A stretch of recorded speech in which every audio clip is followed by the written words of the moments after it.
By the way, how many people have been here last year or in past years? Just curious. Fair number. Welcome home. Welcome home. Thank you for joining us today for the panels involving the relationship between artificial intelligence and film.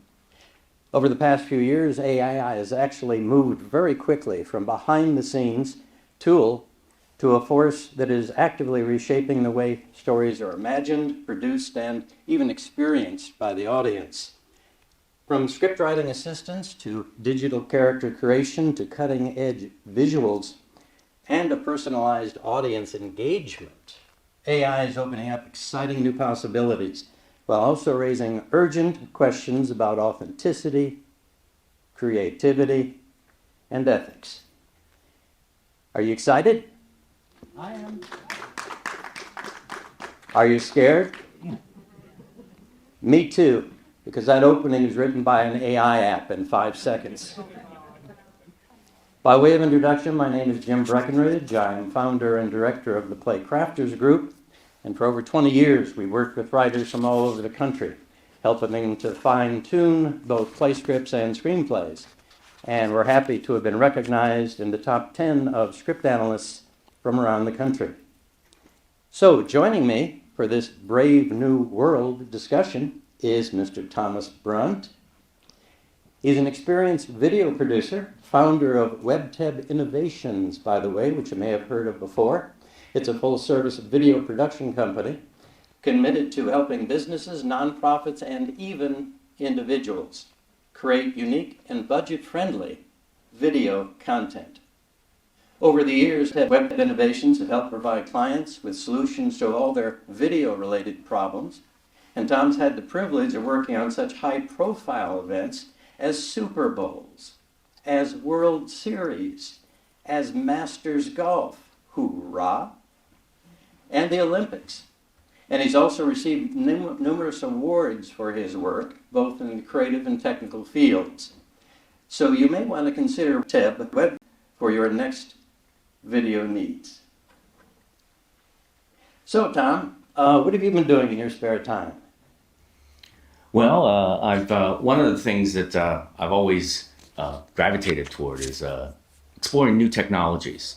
When I started even in like high school, and then working for a local community cable, I got involved with what was called the video toaster. I know that's going way back.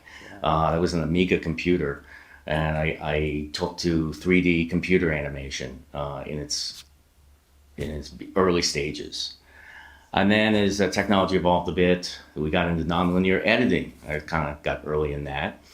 And then in the, about like 15 years ago, I started getting involved with 360 video and VR. And then AI came along, and actually it got spearheaded by a client wanting a particular need. And that kind of like spurred me to start looking into using AI. So I've always kind of tried to be, kind of like, I like using kind of being at the bleeding edge of things and trying to, be one of the early ones to kind of figure out how we can use this thing.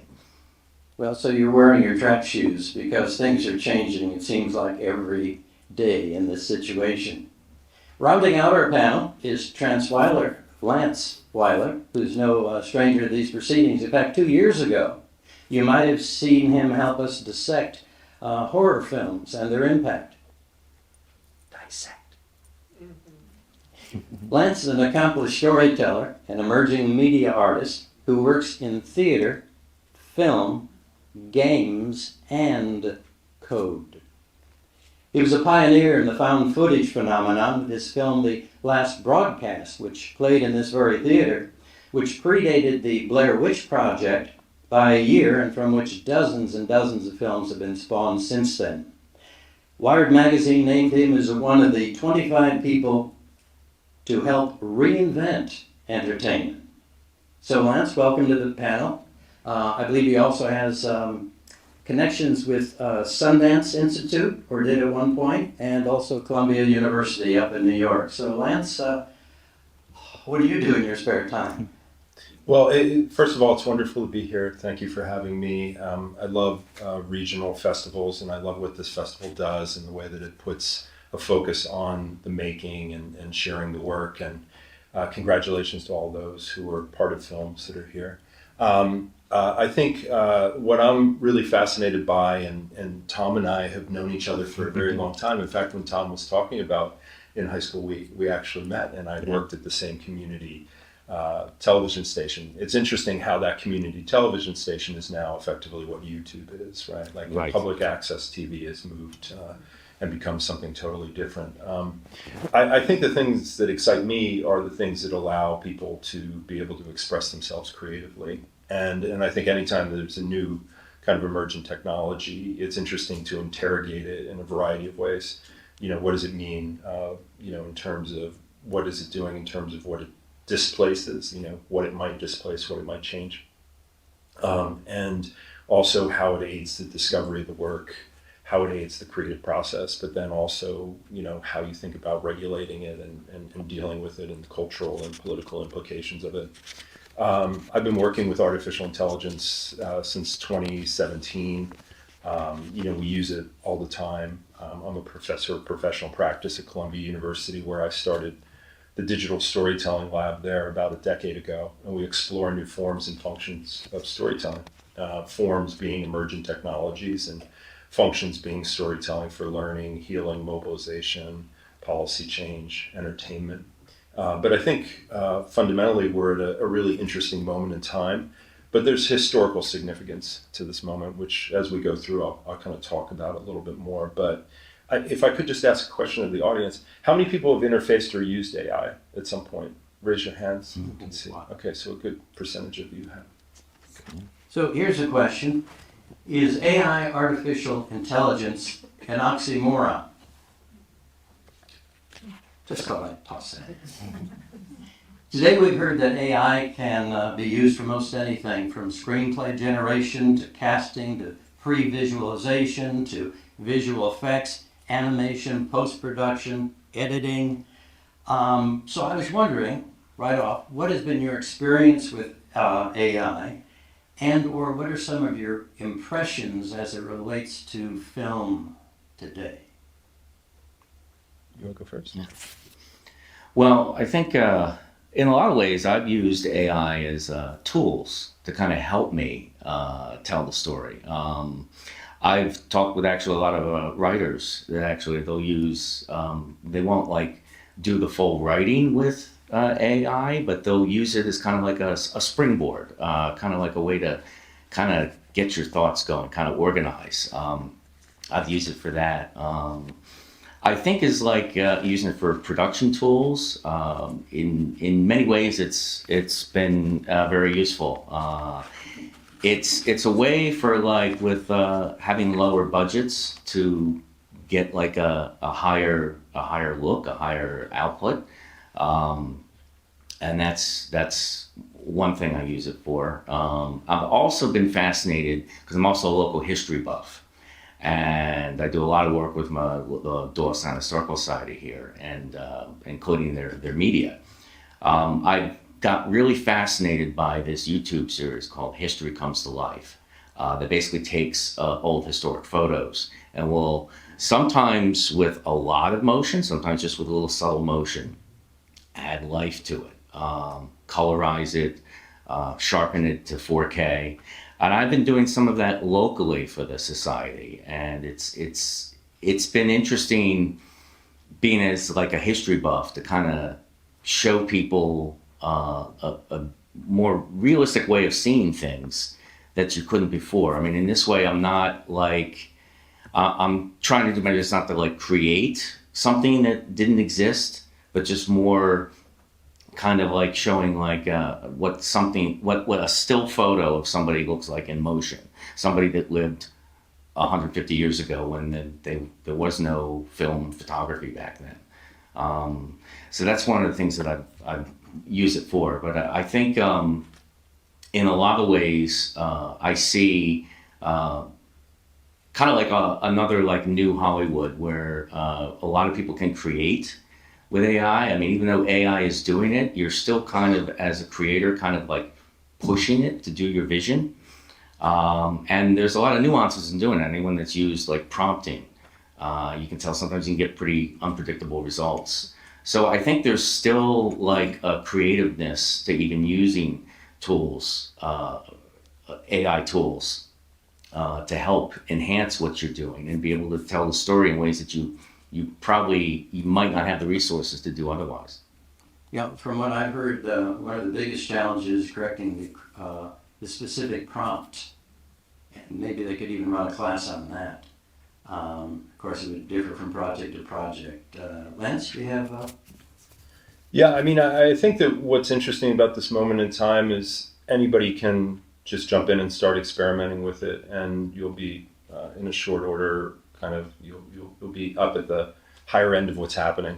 You know, it's a window of opportunity. If you go back to the 1970s, there was or 1969, you look at a film like Easy Rider, which kind of opens up a whole door to a wave of independent cinema. Well, I should say a new wave of, studio-based cinema that was at odds with what was currently going on in terms of the musicals that they were making and so forth and so on. And there was this window of opportunity where some of the, I would argue, some of the best film of the 70s come out of that. Like from Francis Ford Coppola to Hal Ashby to George Lucas to all the names that right? But there are moments for anybody who's young here, right, who wants to go and start and kind of make a career. I would encourage you to just experiment with the tools because you'll quickly start to realize how you can apply them.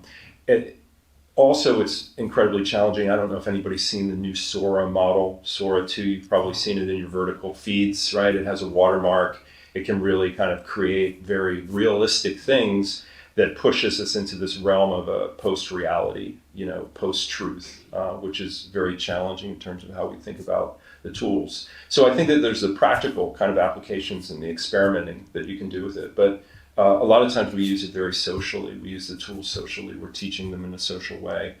So groups are kind of working together to create the work. The transdisciplinary nature of it, I think, becomes very important. There's real realities in terms of what it's going to mean in regards to automation and displacement in terms of certain work. That's not regulated just to the creative arts. That's across all different fields, and it's already happening. I think there was maybe 9 months ago or so, Microsoft laid off 10,000 people. 30% of their repo is done with artificial intelligence. That means that it's coded with artificial intelligence. It means that it's QA'd with artificial intelligence. And it means it's documented with artificial intelligence. So it'll give rise to really interesting new applications and new positions, but it will, it presents many, many challenges and problems. And we have moved away from the regulation that we were going to be doing on it. That's been kicked down the road for at least 10 years currently. Certain states are doing regulatory things around it. But I think it's important to talk about that side as much as it is to talk about the way that we think about applying it and how we think about using it. But I think for anybody who is in here, no matter what your age is, I would encourage you to just dabble with it because you can do a wide variety of things with it.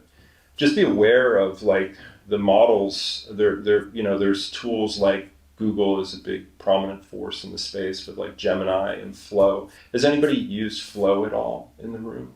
Flow is their solution for, you can use it as a suite to make work. It has some really positive, interesting uses of physics in it. It's gotten better. Another tool is Runway ML, which has been around for a while. But then there's so many others. Obviously ChatGPT, which is probably like how many of the people that raise their hands, how many people were using something like ChatGPT in the room? Okay, yeah, that's probably a prominent one. But I guess in my own practice, I'm just constantly trying and experimenting with the tools and kind of looking at them. I sat on 2 different committees for the World Economic Forum around digital governance and around the future of content creation. And even when I was doing that, there was real concerns, and this is over a decade ago. And we were talking about what was going to be coming with artificial intelligence and what it would mean.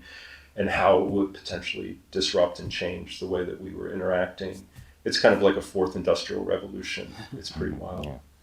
Yes, indeed. Yes, indeed. Here's a question for our audience, and I'm sure our audience is prepared to answer this one. What did James Dean, Groucho Marx, Paul Walker, Steve McQueen, and Carrie Fisher all have in common? No, or not a plane accident either, or not drugs. They were all brought back to life through CGI. And that's been happening for a number of years. So panel, what do you see are some of the risks associated with using AI? Well, definitely in, certainly politics is going to be a kind of nefarious use of AI, but even just in general, I think like if you're using AI for certain things, it's behooves you to kind of make it known that you're using AI. I did a documentary for the Historical Society where, my narrator, who wasn't a professional narrator, but he did the narration, and then afterwards I'm in the editing process, and he was out of town, and there were a couple things in the voiceover that were, some facts that needed to be like changed. There was a name said wrong, a date said wrong. So what I did is I used my tools and I AI cloned them and put in the new script and had him say what was correct. And at one point in the video, I actually use like back to back. There's his actual recording and his AI clone saying the complete speech, and he might be able to tell, but it fooled everybody else. Now to have the narrator do that, because I'm kind of steering the narrator. This is for like a historical piece about history. I think that's okay. Now, if say it was one of the interviewers or the subjects, for me to change something they say, I think that's something that just shouldn't be done.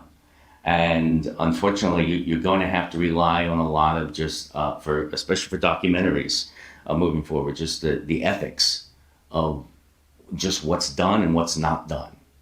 And that's something we're gonna be figuring out, I guess, as time goes on. Yeah, the train's on the tracks already. Yeah, do you think it might make or lead to a more generic output? Now, I say that after 20 years of generic output from Hollywood, but do you think it might aid that in that we just start seeing the same kinds of, let's say, computer-created scripts and stories and camera angles and all of that? Well, I think that it's definitely flattening things. I think things that are authentic or will have human touch will become even more valuable, and taste and curation will be really valuable. I think when I kind of think about it, I think the one part of it that I'm kind of concerned about is the consolidation of the power that sits in and around these companies that have it. And if you look at how well they did with like social media initially, I would question and be concerned about their ability to, what they're going to do with artificial intelligence. There's a new book by Cory Doctorow that's pretty interesting. It's called In Shitification.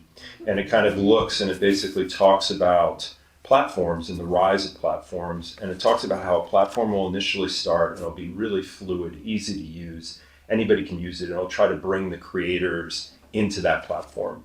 And at a certain point, the platform will kind of shift its goals, and it'll kind of make it easier for advertisers and ultimately stakeholders in that company. And it'll become more difficult for people to potentially reach the audiences that they've developed, right? And you probably have experienced this. I'm sure a bunch of people in here are on things like TikTok, and the For You algorithm that TikTok has kind of made its way into other social platforms, and everybody started to mimic what that was.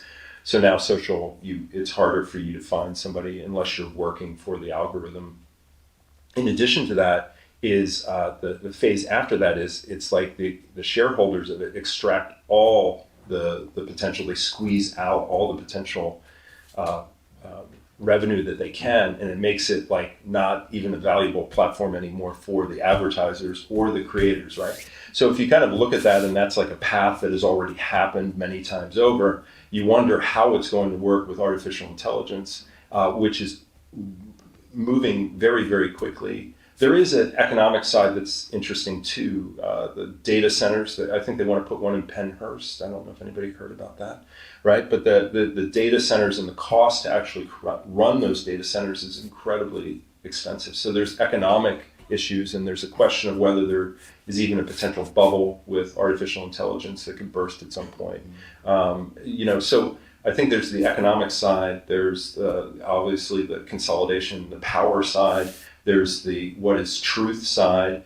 Sam Altman, who is heading up OpenAI, just recently gave an interview where he was talking about Sora 2, and he was talking about the fact that you may have seen these if you're just going through social media. They're wacky, kind of spectacle-driven, like all of a sudden raccoons are fleeing the police, or Mario Kart is like evading the police, or SpongeBob is evading the police. You can see a theme there, like evading the police.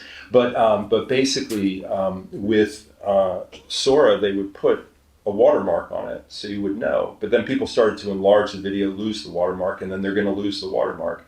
So when Sam Altman was talking about this, he was just basically saying, well, hey, it's going to happen anyway. So we might as well, we might as well not, we might as well be doing it and helping people to better understand how to utilize it, which is kind of a cop-out. But then also it puts you in a position where now you're going to start with the position thinking like, oh, well, everything is actually false, and then trying to work back to verify what it is. So it's like an erosion of trust and what we see as reality. So I would say, I think that those are big areas. And then the other area is the attribution. A lot of these models are trained off of creative work by, people who have worked very hard, whether they're illustrators, whether they're artists of all different types. So they haven't gotten there in terms of the attribution, but there's a number of interesting open source models and models that are trying to train on approved data that they can use. So the attribution side is a big part too. I think the attribution is that is a big part, because it's like, when when you have AI generate an image, it's pulling from actual images that people filmed themselves. So how do you attribute that?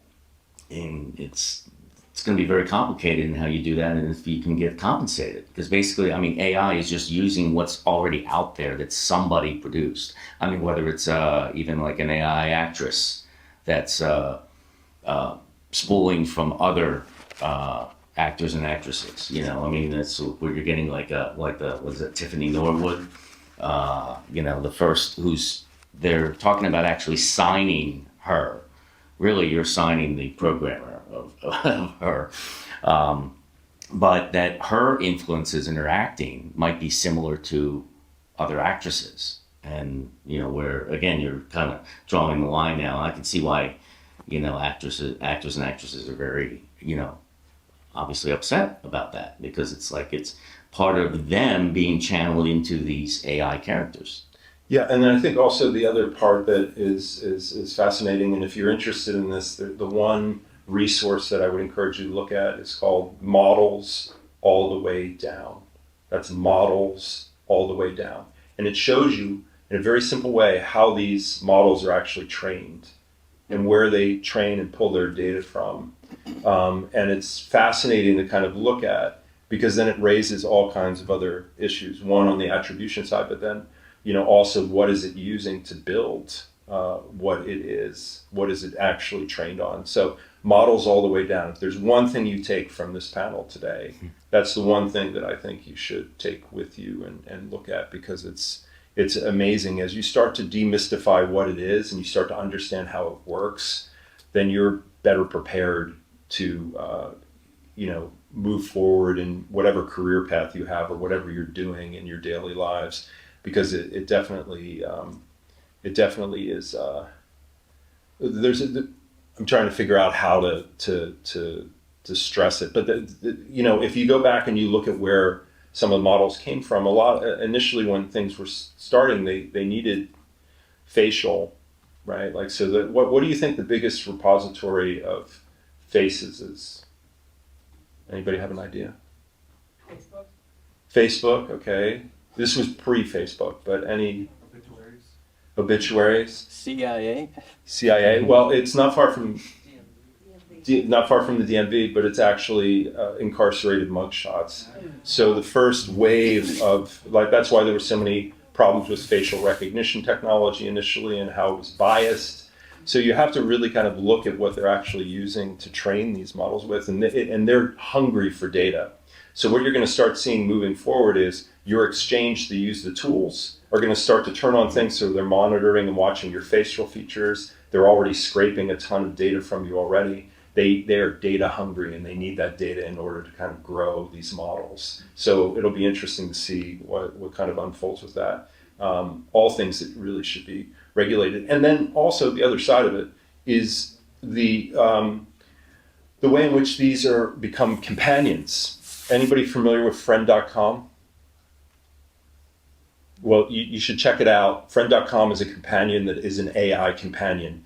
There's been a whole really interesting thing happening in New York where there's been a backlash against the advertising of Friend.com in the subways, where people have been rebelling against AI services. So they started with all the Friend.com ads, and I would encourage you to check it out. But the reason I'm bringing this up is this idea of companions, this idea of agents, this idea of the way that we actually interact with these things. And there's been really interesting, you're going to see so many more of these. And if you look at where social media is in terms of the way the dopamine hits and the way that it operates and how addictive it is, there's going to be this whole other wave that's pushing in with like artificial intelligence in terms of like, what does that mean in regards to younger folks who are interacting with it, companionship. Because friend.com is basically saying, you don't necessarily need the friends in the real world. What you need is the friends who are synthetic, who are going to be there for you no matter what. It sounds like a dystopian sci-fi film, right? It is actually like the 2013 movie Her. Yeah. It's coming true. Yeah. Well, we've had the opportunity to drink half the water and left the glass half full. So why don't we deal with a more positive side? There are certainly many people that think that AI will actually help to democratize the filmmaking process and make filmmakers produce more high quality work at a far less price. So what are your thoughts about that? Well, for one of the projects I'm using, actually what got me started in looking at AI tools is I use this one tool called HeyGen. And it creates, AI kind of like agents, like a persona, to basically use to like make a presentation. Anyone that's, if you have to record a video of like doing a presentation about a subject. And my one client wants to do about, it's like a medical nonprofit. They want to do about 100 3 to 5 minute videos to have for a video answers library, they call it. And okay, so to do that in real, first of all, the nonprofit wouldn't be able to afford the rates to do 100 videos of all different subjects with different people. And then filming that would take enormous amounts of time, and then editing. And then of course you've got, I got to retake and all that. So we're using AI presenters to do the subject. So they feed me a script, and then I feed it into, I can find basically like, just like if you went to like a modeling agency, it's like, there's like somebody that looks this way or that way, and I'll use that model with their voice. And then we can create, I can slam these videos out very quickly. And I think it will get a lot more information out for this particular medical nonprofit in a way that it wasn't really practical to do before, or they would really just have a blog about the subjects as opposed to having an actual video presenter do it in a more presentable way. So in that situation, it's actually helpful, and I think it's going to open up things that you really wouldn't have the option of doing if it wasn't for using AI tools. Yeah, I think that the one side of the tools, which is interesting, it's interesting to sit here almost 30 years since we made a film like The Last Broadcast, which was really about, which we did with Stefan Avalos, who's also from Doylestown. What's interesting about that movie represented the democratization of making digital films at that time, which was a kind of a big deal, right? It wasn't, you weren't able to do that. You know, it took like 86 days to render that movie. 86 days. I mean, think about that. You know, that's like a crazy amount of time, right? But the thing that it did was it ushered in the democratization of the making of the films. Now with AI tools, you're going to just move into this realm of where discovery is going to become the biggest issue, right? You might be able to make things that look like they have a certain level of production value, but do they actually really, can they push through, right? And then the other part of it is how can they be powerful in terms of storytelling, right? Because there are so many scripts, I'm sure you could talk about this, Jim, all day, in terms of the amount of scripts that are made, but the ones that are actually really good is a small percentage of that, right? Like, so now all of a sudden you have all these tools, a lot of them building and replicating and doing the same thing and kind of working towards kind of like AI slop, you know, like just being kind of all over the place. You know, that aspect is challenging. But the part that I think is really kind of revolutionary, and we're talking about primarily imaging models right now, you know, for still images or for video. But the other side of AI that's really kind of fascinating is the way in which you can vibe code. So you can actually code with it. Not something that's going to be scalable necessarily, but something that you can use to do prototypes with. And I'll give you an example. My son is like 17 years old, and he was trying to make music, right? Like for a while, he was trying to learn this different software, and it wasn't working for him. And he has volunteered at the Digital Storytelling Lab for the last 2 years. We do meetups in the city. If anybody's up in the city, you ever want to come, it's open to anybody who wants to be there. And we often do virtual events too. But he came and he learned about vibe coding, which is really, you use natural language to be able to create software. And he learned about it and then came up like the next month, and he was teaching people how to do it. So it's really relatively, once you start doing it, you can experiment with it. But he went off and he built a platform for himself that allowed him to make music, and it made the music the way that he wanted to make the music, not based upon what some other engineer determined was the way that, you know, you needed to be forced to make the music, but the way that he wanted to. So I think like one of the more exciting parts is this idea of what you could potentially do with code. And I think, you know, a whole new generation that is digitally native that came up with those devices is going to totally revolutionize the way in which things are actually made. So maybe we'll discover new forms, we'll discover new ways to distribute the work, we'll discover new ways to, basically sustain from that work. But those are some things I'm excited about. So I'm very excited on that coding side of it. I think that there's a lot of potential there. The industry still seems to be wrestling with problems concerning legal and ethical questions. I'm hopeful that they will get sorted out in due time, which I hope is quickly. So here's a question for you. If you were to enter filmmaking as a first-time creative, how would you go about dealing with AI today? Well, someone that kind of works more of a technical background. So for me, it would be using the tools in a kind of like in a technical sense. I think for like writing, I mean, I'm not a writer, but we'll just go with the filmmaking part of it. Use them responsibly, but I mean but use the tools as you find appropriate. I mean, I started when you talked about like rendering my first computer animation was like 10 seconds, and you had to like render it out, record it one frame at a time on videotape, and it took like I think 3 months of rendering to do that in like 1992. but that was cutting edge back then, and now we're at another cutting edge point. But the thing is with AI is that it's moving a lot quicker. I know when I started using this HeyGen platform earlier this year, it is like evolving and making like great technical strides in its quality in weeks. You use a time frame of weeks, not months or years. I mean, this stuff is moving very quickly. Everything's advancing. I mean, if you think of like how many different AI engines there are out there now, versus like even the beginning of the year, and it's just going to keep exploding. It's I can kind of make your head spin to try to keep up with it. Yeah, I mean, we'll need to kind of keep up with it, but use the tools as, you know, don't be afraid to experiment. Don't be afraid to, you know, do something. Well, I never thought of doing something this way. Well, then do it that way and see what you have, and you learn by it. And you may end up pioneering a technique.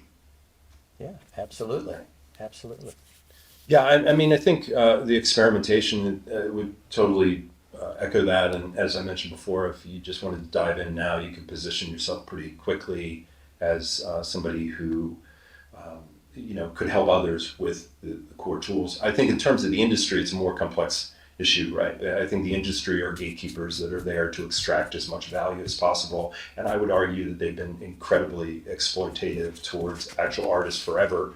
You know, I think you've seen a big push recently where they're now having to reevaluate how they do their model because of social, in a lot of ways, because of what has come up with different creators within, whether it be in YouTube, whether it be TikTok, whether it be, you know, any of those sites that are dominating and pulling larger audience share than they get out of television or people coming to a theater, right? Like so I think there's fundamental business issues that need to be addressed, even outside of the idea of how they deal with attribution, how they deal with the contracts, how the unions are going to try to do it. You know, so, but I think that the other side of it, like if you were going to kind of look at that friction, is a lot of times there's incredible opportunities when you look at a challenge, you flip it, you can find really interesting ways in which you could make use of that technology or do something new. And if there was any time to be able to do that, it's right now. In terms of your ability to make the work. There's not a barrier to entry, but then it becomes more difficult to figure out how others can find that work, right? But you can make and you can share. You know, like one of the things I do with the students that I have that come into the program is like one of the most important things is like helping them learn how to embrace ambiguity, the fuzziness of what something is in terms of like when a technology comes out, how quickly they come out. Like the way that Tom was just mentioning, there's new models, new engines every day. You know, there's there's sites that are repositories of all of them. There's over 100,000 tools already, right? It's just insane. You can't keep up with all of it. But if you can go into working with the technology and understand how to apply it and do it in a way that is that holds on to the integrity of what it means to be human in that process, like the humanity aspect is incredibly important. So I don't really think that the industry is going to do that. I think it's going to be the practitioners that do that. I think it's going to be the young filmmakers who are here in this audience that do that. I think it's going to be the people who pick up the tools and make something, you know, at the end of Hearts of Darkness, an amazing documentary about the making of Apocalypse Now, Francis Ford Coppola sits there. And I might have said this quote last time, I can't even remember, but you know, he said, one day some young girl with her father's camcorder will pick up that camcorder and make the next great film, and the paradigm of Hollywood will fall, right? So like this notion that maybe there are new models that rest with all of you, that you don't necessarily have to adhere to the gatekeepers that have existed and determined what was made or how it was made, who it was delivered to. That's exciting, right? But with that comes, I think, different sets of responsibilities in terms of thinking about how you create and how you're transparent around the way that you create with the tools. I want to mention a project that we're working on at the lab that's totally crazy, and if anybody wants to be a part of it, you're welcome to. It's called the Last Human Collective. And is anybody familiar with dead internet, brain rot, like, you know, like this idea of AI slop? There's this whole kind of theory that emerged, at one point. Anyway, I'm going to take an element of the theory, which I don't think is that far-fetched, that at some point there will be tiers of the internet that are all just machines, just literally regurgitating and making things, and that's where the term AI slop comes from. So we have this project that we're working on called The Last Human. It's going to be a 10,000 square foot installation in Miami next year that you'll be able to go into the dead internet in search of your doppelganger, and it'll make use of projection mapping, different types of media. But the thing that's really exciting about it is the people who come into it, they kind of surface their fears around what artificial intelligence are. Those fears then become what is in this effective haunted house, and then they kind of make their way through those fears by actually co-creating with AI in a variety of ways, and it becomes what's known as kind of a discursive artifact, where people then start to talk about what it means to be involved in the process of making, in the process of considering how these tools are utilized. But it's really, we're doing a thing at the Museum of the Moving Image tomorrow with it that my students are a part of. But if anybody's interested, come up and find me. You can be part of the collective. And it's really wild. I'll share some stuff with you and you can see what it looks like. It's definitely insane because it's like creating the world as it's going, so. But yeah, I think maybe I kind of took that in a different direction towards the way that I thought. Yeah, I think the point of it is that things are going to start to become more and more personalized. If you look at some of the things that are coming out, you can do text to game engine, right? You can all of a sudden create whole worlds just through a prompt of text. And then you can start actually playing those worlds, which is like crazy, right? Like that's on the whole gaming side. But I think, I as much as it feels overwhelming, maybe for some of the people who are younger here, I would love to embrace this moment in time. Like just thinking about how you could just do so much with it, and take it in places that we've never seen. It's like that's super exciting. That doesn't happen very often historically. It's not the case. So I'll just keep saying the same thing. Just seize the moment. Would love to see any of your work. Just seize the moment and make important things. Yeah, I love when you said flip it. To seize the moment, then flip it. See what comes out. We're approaching the close of this session, and we have such great, incredible resources here. You've heard just a little of the work they do. So I'd like to open it up to the audience. Does the audience have any questions they would like to ask our guests? So I'm a member of the Screen Actors Guild. How soon will I not have a job?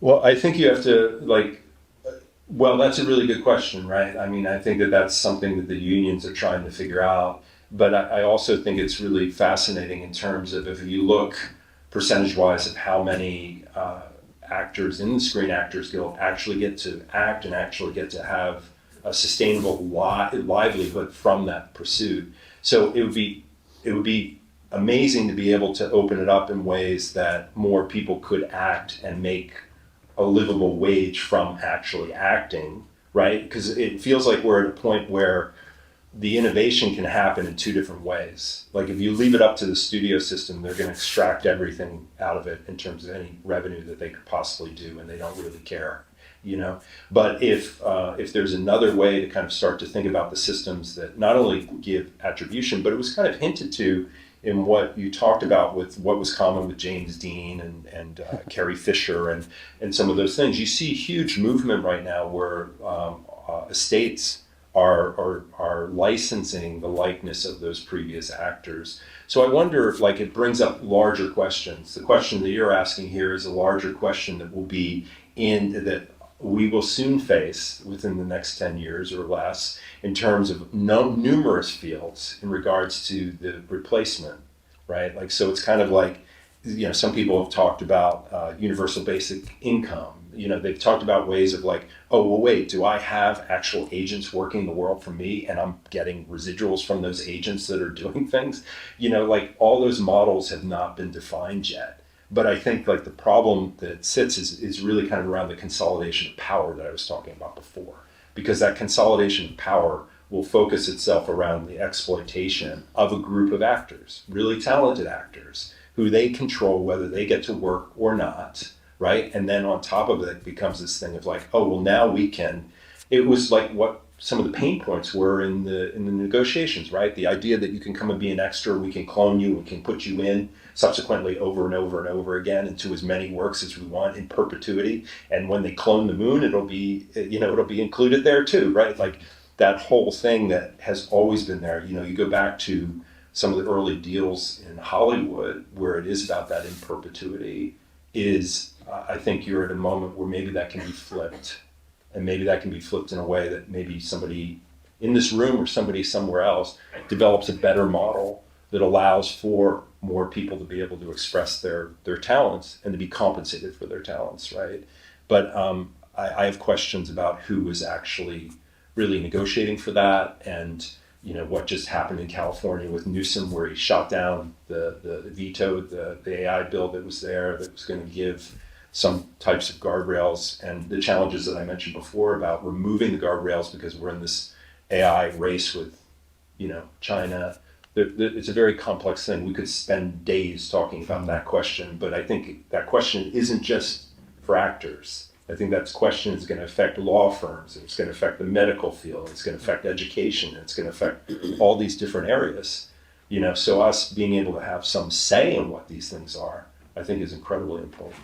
Yeah, I think at some point we're going to see a lot of AI movies coming out, of course. But then I think it's going to kind of reverse in a little bit of the ways how the music industry is. I mean, vinyl is really big again, and who would have thought that like 20 years ago that was like, oh well, vinyl's dead, everything's all Spotify now. People want to go back to that, and I think we're going to end up seeing it's going to take a while. But we're going to end up seeing kind of like there'll be AI movies and we'll call them organic movies. People will want the experience of that because you are probably going to be able to still tell the difference between, an AI versus like a story made by a human, acted by humans, presented by humans, and there will be a difference. And I think people will come to appreciate that again, and you'll see AI films. I think you'll see a lot of more action films because it'll be a lot easier to do stunts and things like that in surreal worlds in AI. But for traditional narratives, I think you'll see a resurgence of that. I mean, it's going to take a while. I think we have to go through the AI, spot of the moments right now first before that happens. One more question? We should have time for one more question. Yes, please. So I'm a young person. I'm 17, and as a young person, my ethics on AI or my opinion on it is really kind of split a little bit because I agree with everything that you guys have been saying. I think it's a really interesting take, and I appreciate what you're saying about that. My concern is with the critical thinking aspect developmentally amongst young people using AI so much. And I want to be a filmmaker, I'm a creative, I want to hop on this train, but I also am afraid of what it's doing to my brain. So what do you guys think about that? What advice would you give on that area? Well, I first of all, I love that question, on so many levels. I think the erosion of critical thought is a big issue with it, right? Because it's designed to be a tool that leads you to an immediate solution. So once you get to the solution, you're not really using your critical thinking skills, right? So a lot of the ways that we teach with it is in social environments. So a group of people using it together is one way that we're dealing with that. But I think that question is incredibly valuable. And I think there are a number of really interesting places that you can look for insight in and around this. One is historically this has come before. In 1931 there was the plot robot, right? It was this idea that was going to totally automate the way films were made, in Hollywood, right? And at different times there's intersections with these technologies that are called something that's meant to kind of push forward or innovate in some way, but ultimately it's kind of like the challenge of your own process in that, not just literally taking a solution. So there's some really wonderful previous art movements that this is going to be totally off the wall, but I'm going to give it to you as an example. Is there's an art movement from the 1960s called Fluxus.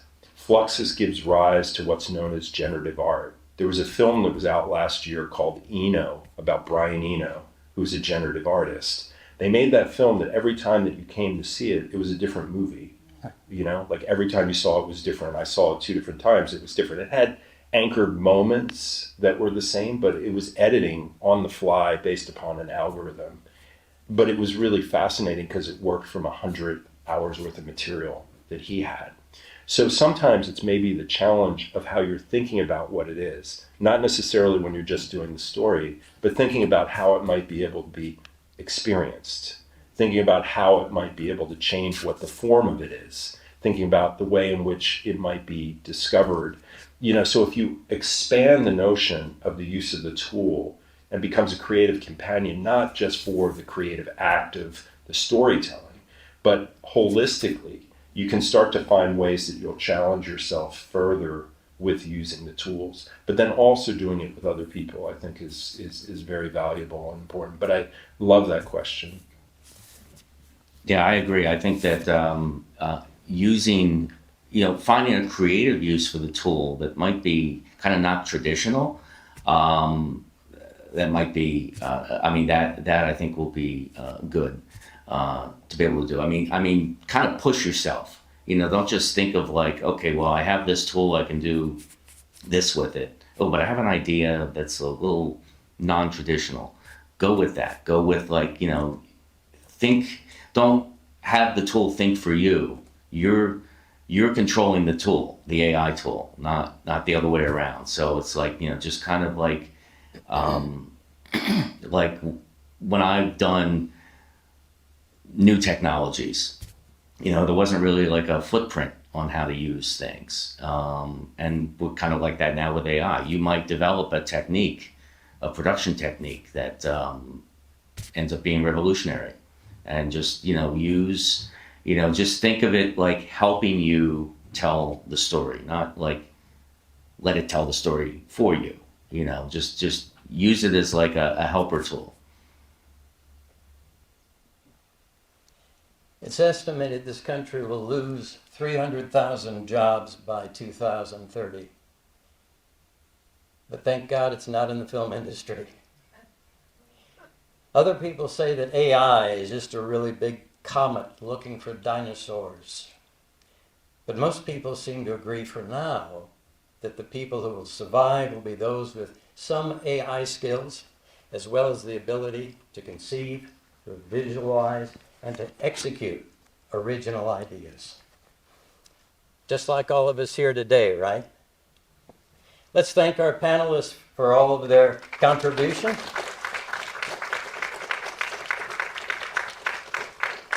And let me thank our audience for your participation. In the meantime, we'll all hope and encourage you to study, write, direct, and enjoy the joy that films bring you. Thanks for being a part of the festival.